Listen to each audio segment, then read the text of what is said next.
In the end, the new world, this is what I think. Our world, the one we live in, me and you, everybody else, is founded upon the notion that human happiness is the outcome of the right to make money. We're just gonna, we're gonna get spit out of the system as happy because we were allowed to make money. That's the lig in play. Yep. That's it. Right. Our modern religion is built on the new notion of the individualism, of a belief about the human as the center of things. And our new lig is capitalism. We just believe in the ascendancy of the individual, man.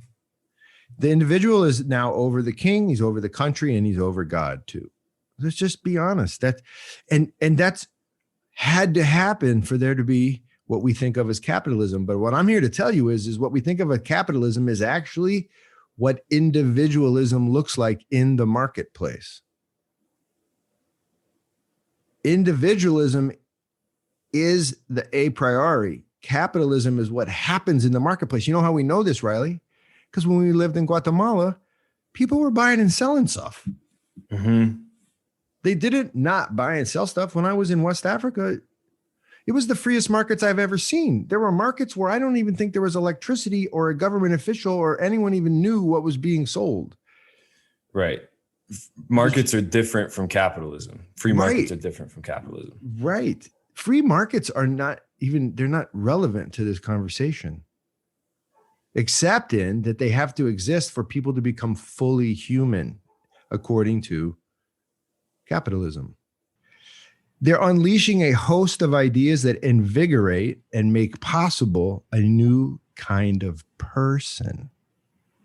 So I'm going to use some words, a type of super person, Railito, or maybe a super responsible person, or a super responsible wage earning person. And then I think really what they're doing in their philosophy, and they're all these philosophers join them. They're not the only ones, but I think they're creating a super responsible wage earning person that begins to believe in his own superpowers. And I think something like, what happens is in many ways, they quote, work in the sense that the philosophy of the capitalists works to create incredible wealth. Like it's a good system when individuals learn to think this way. They ball stuff out. So nobody's denying any of that. And if you like stuff and you like to be surrounded by cool stuff that makes your life easier, then they're your guys. So, sorry, just a clarification point. So this is that like working hard is good because it earns you wealth. Like it's a sub action of the goal of getting wealth, and therefore it's good.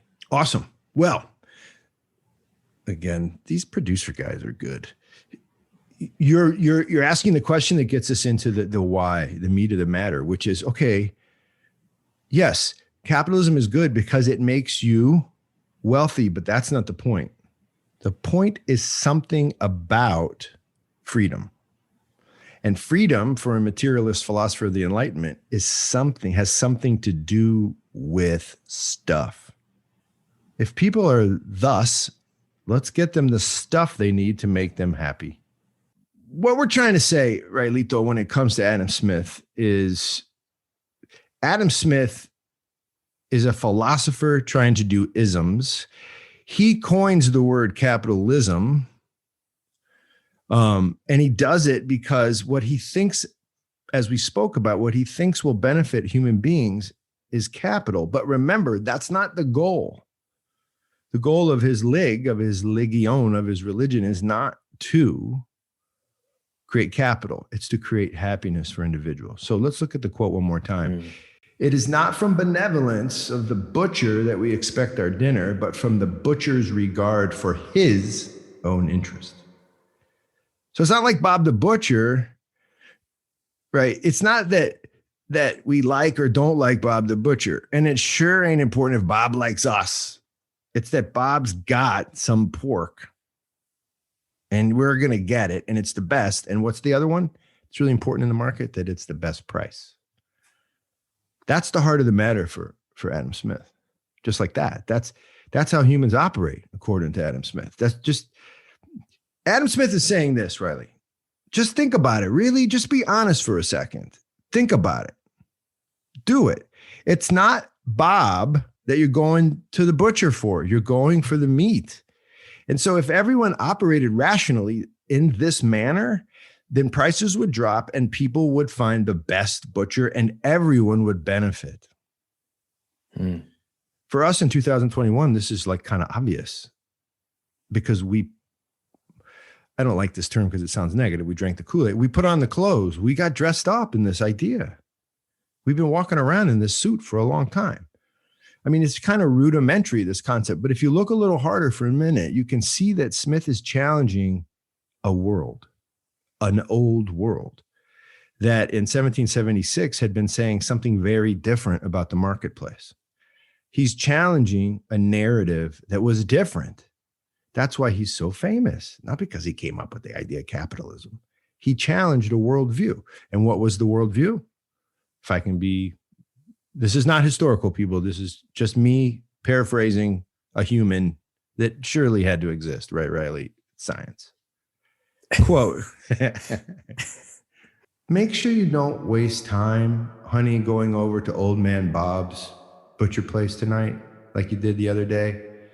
We need to get our pork from Uncle Steve. Let's just stick with Uncle Steve because I know his price is a little higher, but I couldn't live with myself if I kept buying from someone other than Uncle Steve. He always took care of me. Unquote. I think someone said that. I do. Like this idea of a person being free, right? Like the practice of creativity in starting a business or starting to do their own products and their own marketing and like using kind of their own skills to develop these things and produce something good in the world, perhaps, right? So you got a great butcher who's really good at doing butching or whatever. Right. Butching. I like that. Dude, I'm the best butching person there is. Can't that be conceived as a good thing? So, why is that bad? Awesome. So to me, as the guy in the pod who's doing the readings and stuff, it's really good. It's really good. Here's the trick, though. This is the part. This is where the Eastern Christianity kicks in. You ready? No one's going to like this part. Remember, it's called capitalism. So good job with your business. Wonderful. That's excellent. What happened? I mean, we're starting one, right? We're going to start the KP Cafe. Yeah. We're starting the KP Cafe. And look, let's just pick numbers. We spent 1,000, made 2,000. We have $2,000. Everyone's paid. Capitalism tells you, way to go. Hold it as a type of evidence of your excellence as an individual or a group of individuals. It's like how you conceive of it. Yeah. Now Christianity says you better give it away or it's going to kill you. Right now. Yeah. Christianity in the East anyway sees the money you made as a gift. It's not to be attributed to your individual activity. It's attributed to God's work within you. And now you must quickly give it away because here's the trick. It's like blood in a body. Again, it's many layers of reality. The blood in the body, if it pools, it will kill you. And if you keep pooling the money and attributing it to your most excellent activities, you will die. You'll die. Right. You'll have a lot of money and a ton of houses. You'll be dead. Yeah. So capitalism is whatever. Let's do it.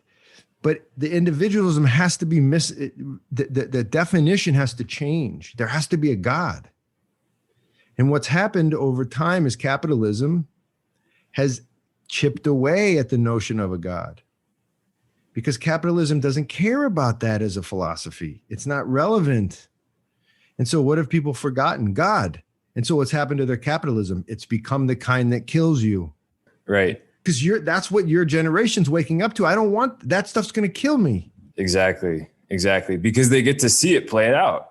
They get to see the evidence of the experiment. They're like, well, all right, the 60s, 70s, 80s, everyone was trying to make money in the 90s, whatever. Right. And like, right. look at people's happiness. Did it work? Are they living better, fuller, more satisfied lives? Are they better human beings? Like, not really. They just have more stuff. In fact, it's probably worse, you know? So how do you keep the notion of efficiency in an economic system while gutting the worst of the philosophy, the individualism? This is for me, this is what Christians have to be doing. Yeah. In the modern world. And it means their money must move. It can't pool. And that means risking it all on all kinds of stuff. Now, I mean reinvesting, but it has to be risked all the time. Like, oh my God, I might lose to this guy. Eddie really wants to build this playground, weird business idea. Risk it. What difference does it make? Yeah. Risk it. The more you pool it, the more you kill yourself and everyone around you. It's bad. So I don't know. I love this conversation because if you start to take it seriously, and we'll do communism too. And in my class on Wednesdays, which I encourage everybody to go check out on our website and in the pod notes, when we hit communism, you'll see that the communists are saying the exact same thing. A priority, number one, there's stuff. Number two, what's the best way for the stuff to be used? Number three, what's a person? A person is stuff. Let's make sure that people are really happy when they have equal stuff. Capitalism says, no, you're bailing them out. They can't become fully human until they're fully free to make money. And Christians are sitting around going, I don't care.